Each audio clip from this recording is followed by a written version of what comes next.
নমস্কাৰ, মই আছিলে বিনয় কাশ্যপ। আজি আমি জানিম যে মংগল দেৱতা যদি পঞ্চম ঘৰত লগ্নৰ পৰা পঞ্চম ঘৰত গোচৰ কৰে কেনেকুৱা ধৰণৰ পৰিণাম জাতক বা জাতিকা ট্ৰেনজিটৰ সময়ত পাব। টপিকটো কি হ'ব? March transit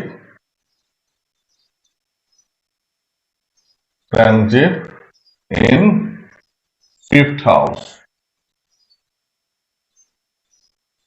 Mars transit in 5th house. ঠিক আছে? আগতে কৈছো, এতিয়াও কওঁ যে মংগল দেৱতা এটা ৰাশিত প্ৰায় 45 দিন সময় থাকে। কিমান দিন থাকিব? 45 দিন। মাৰ্চ পাৰ চাইন কিমান দিন থাকিব? 45 ডেইজ। আৰু এই 45 ডেইজ যিহেতু এটা দীঘলীয়া পিৰিয়ড, সৰু পিৰিয়ড নহয়, সেইকাৰণে জাতক বা জাতিকা কেনেকুৱা ধৰণৰ পৰিণাম পাব সেইটোৰ ওপৰত জানা দৰকাৰ।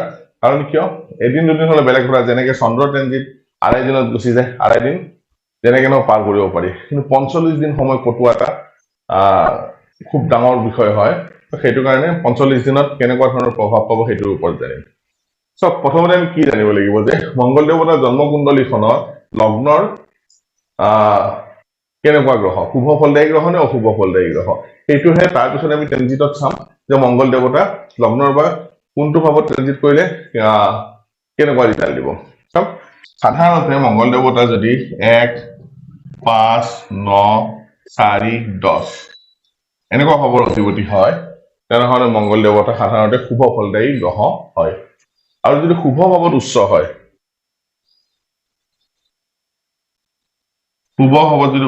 তেনেহলে মংগল দেৱতা শুভ ফলদায়ী গ্ৰহ হব।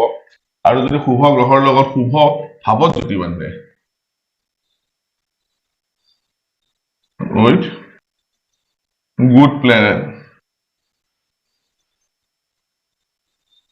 শুভ ভাৱত যদি শুভ গ্ৰহৰ লগত জুতি বান্ধে, মংগল দেৱতা শুভ ফলদায়ী গ্ৰহ হয়। এই মংগল দেৱতা অশুভ ফল কেতিয়া প্ৰদান কৰে? যদি 6, 8, 12 ভাৱৰ অধিপতি হয়, নিজ হয়, যদি অশুভ গ্ৰহৰ লগত জুতি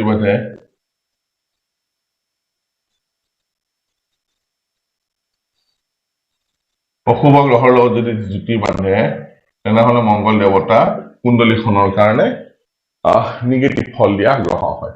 ঠিক আছে? আৰু দুটা ঘৰ আছে, সেইটো বিষয়ে বৰ বেছিকে কোৱা নাযায়। সেইটো যিহেতু ত্ৰিশদায়ী ভাৱৰ অধিপতি হয়, ত্ৰিশদায়ী ভাৱ হয় সেই দুটা ঘৰ, 3rd হাউচ আৰু 11th হাউচ। ইয়াতে কি কৰে? যিকোনো বস্তু এনহেন্স কৰে। যদি এই দুটা ভাৱৰ অধিপতি কি হয়? বস্তুবিলাকক এনহেন্স কৰে। ঠিক আছে? চাওক, আমি সদায় এটা বস্তু জানিব লাগিব, যদি আমি লগ্ন যিহেতু আমি ট্ৰেনজিট চাম লগ্নৰ পৰা, লগ্ন সদায় 1st হাউচ ধৰিব লাগিব। লগ্ন is equal to 1st house বুলি ধৰিব লাগিব। ঠিক আছে? আৰু কুণ্ডলীৰ মাধ্যমেৰে আমি বুজিব চেষ্টা কৰো, লগ্ন যিকোনো হ'ব পাৰে, মেঘ, বৃষ, মিথুন, কৰ্কট আপ টু মীন ৰাশিলৈকে যিকোনো লগ্ন হ'ব পাৰে, লগ্ন সদায় 1st হাউচ হ'ব। এইটো ট্ৰেনজিটৰ কথা কৈছো আমি। ট্ৰেনজিটত কোন ভাৱত কেনেকুৱা ধৰণৰ লগ্নৰ পৰা ডিষ্টেন্স অনুযায়ী ৰিজাল্ট দিয়ে সেইটো বস্তু মনত ৰাখিব। চাওক, ডিষ্টেন্স ইয়াতে কিয় আমি ইউজ কৰিছো, যে লগ্নৰ পৰা কিমান ডিগ্ৰী দূৰত মংগল দেৱতা থাকি তাৰ পৰা কি প্ৰভাৱ দিব, সেইটো এটা খুব ইম্পৰ্টেণ্ট বস্তু হয় ডিউৰিং ট্ৰেনজিট। চাওক, আমি মেঘ লগ্নৰ উদাহৰণ লৈ আছিলো।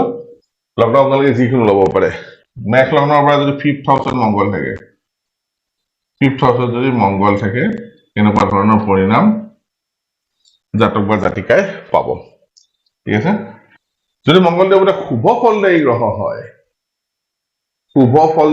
হয়, যদি 1, 5, 9, 4, 10 ভাৱত থাকে, বা উচ্চ হয়, বা শুভ গ্ৰহৰ লগত জুতি বান্ধি থাকে, আৰু তাৰপিছত যদি লগ্নৰ পৰা পঞ্চম ঘৰত গোচৰ কৰিব, কেনেকুৱা ৰিজাল্ট দিব? গেইন ফ্ৰম বিজনেছ এণ্ড স্পেকুলেশ্যন, মানে নিজৰ বিজনেছ আইডিয়াৰ পৰা যথেষ্টখিনি জাতক বা জাতিকাৰ খুব লাভ ইনকাম কৰে, লাভ হয় জাতক বা জাতিকাৰ। আৰু কাৰেজ এণ্ড এনথুইজিম ইনক্ৰিজ। ঠিক আছে? উৎসাহ বৃদ্ধি হ'ব জাতক বা জাতিকাৰ, সাহস বৃদ্ধি হ'ব, উৎসাহ বৃদ্ধি হ'ব। সেই 45 দিনত যিকোনো কাম কৰিবৰ কাৰণে জাতকে নাভাগৰে। ইয়াত যিকোনো টাস্ক যদি দিয়া হয় তেনেহলে সেই টাস্কটো পূৰণ কৰে আৰু তাৰ পৰা জাতক বা জাতিকা লাভৱান হয় লগতে যি জায়গাত তেওঁ ট্ৰান্সফাৰ বিচাৰে বা যদি প্ৰমোশন আদি বিচাৰি আছিল এই 45 দিনত জাতক বা জাতিকাই সেই তেওঁৰ আশাটো পূৰণ হোৱা দেখা পোৱা যায় যদিহে লগ্নৰ পৰা 5th হাউসৰ মংগল দেৱতা শুভ ভাৱৰ অধিপতি হয় ভ্ৰমণ কৰে তাৰ উল্টা কি হ'ব যদি মংগল দেৱতা অশুভ হয় যেনে 6-8 ভাৱৰ অধিপতি হয় 19 হয় অশুভ গ্ৰহৰ লগত যদি যুতি বান্ধি থাকে তেনেহলে সেই মংগল দেৱতা ইয়াতে ৰিভাৰ্স এফেক্ট দিয়াও দেখা পোৱা যায় যদিও এইটো কেন্দ্ৰ ত্ৰিকোণ স্থান হয় ইয়াতে এডভাৰ্স এফেক্টটো মংগল দেৱতাই দিয়ে কেনেকুৱা ধৰণৰ loss of health of children সন্তানৰ স্বাস্থ্যৰ বাবে নিগেটিভ প্ৰভাৱ মংগল দেৱতাই ইয়াতে জাতক বা জাতিকাক দিয়ে লগতে অন্য জায়গা ট্ৰান্সফাৰ হোৱাৰ কাৰণে মাইগ্ৰেট হোৱাৰ কাৰণে তেওঁৰ খৰচ আদি বাঢ়ি যায়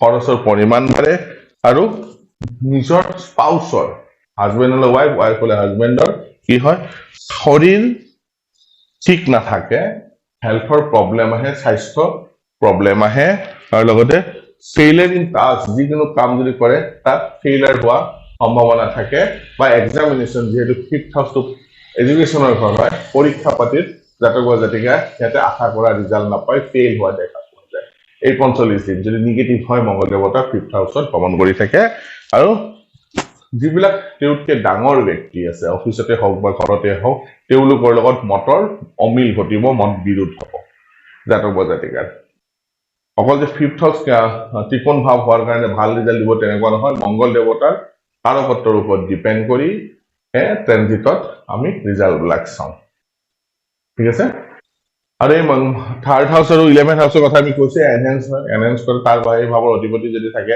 যদি বেয়া হয় বেয়াটো বেছি এনহেন্স কৰিব ভাল হলে ভালটো বেছি এনহেন্স কৰি দিব ঠিক আছে আমি কি বুজিলো যে মংগল দেৱতা জন্ম লগ্নৰ পৰা 3rd হাউসত যেতিয়া ট্ৰেনজিট কৰিব কেনেকুৱা ধৰণৰ প্ৰভাৱ পাব চাওক কনফিউজ নহব যে এইটো আমি ট্ৰেনজিটৰ কথা পাতি আছো এটা হল জন্ম লগ্ন লগ্ন কুণ্ডলীখনৰ পৰা আমি ইভেন্ট চাব লাগে আৰু জন্ম কুণ্ডলী নহলে যিকোনো বস্তু সঠিকভাৱে তাক এনালাইসিস কৰা নাযায় ঠিক আছে তো জন্ম কুণ্ডলী এটা বেলেগ চেপ্টাৰ হয় ট্ৰেনজিট এটা বেলেগ চেপ্টাৰ হয় আমি ট্ৰেনজিটৰ বিষয়ে আলোচনা কৰি আছো আৰু ট্ৰেনজিটটো বুজিব চেষ্টা কৰিব কেনেকে যে মংগল দেৱতা কুণ্ডলীৰ লগ্ন কুণ্ডলীৰ কাৰণে কেনেকুৱা গ্ৰহ হয় শুভ ফলদায়ী গ্ৰহ হয় নে অশুভ ফলদায়ী গ্ৰহ হয় সেই হিচাপে যদি আমি আলোচনা কৰো এনালাইসিস কৰো চাব পাৰিম যে মংগল দেৱতা যদি শুভ হয় ভাল ৰিজাল্ট দিয়া দেখা পোৱা যায় অশুভ হলে ভাল জায়গাটো অশুভ ফল দিয়া দেখা পোৱা যায় যেহেতু 5th হাউসটো এটা শুভ জায়গা ঠিক আছে তথাপিও ইয়াতে অশুভ যদি হয় অশুভ ফল মংগল দেৱতাই দিয়ে এনেকে সৰু সৰু বস্তুবিলাক আমি আপোনালোকৰ সন্মুখত প্ৰায় আনি থাকিম